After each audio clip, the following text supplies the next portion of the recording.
Here's this week's Mouseblocker Minute.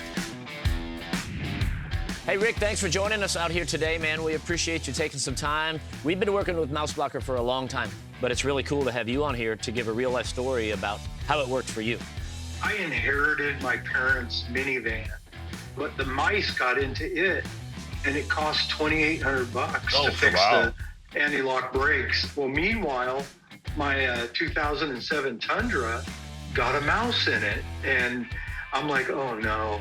And I have a friend, he told me about Mouseblocker. Well, he told me, he goes, Rick, it works.